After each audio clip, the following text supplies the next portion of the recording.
नेकच्या कपड्यावर डिझाईन बनवून घ्यायची मटका गळा आणि ब्लाऊजच्या कपड्यावर ठेवून शिवून घ्यायचं.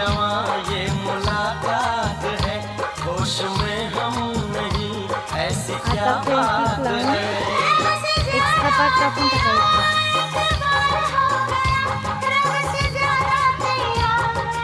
आता परत दुसरा कपडा घ्यायचा, त्याचे त्रिकोणी कापून घ्यायचं आणि परत दुसरा कपडा घ्यायचा, त्याला शिवून त्याच्यात छोट्या छोट्या स्ट्रीप कापून घ्यायचं. आता त्रिकोण आहे त्याला 3-3 दोन्ही साईडून शिवून घ्यायचं आणि लेस लावून घ्यायचं. आता नेकच्या ठिकाणी शिवून घ्यायचं. कसं वाटली नेक डिझाईन आणि लेस लावून घ्यायचं.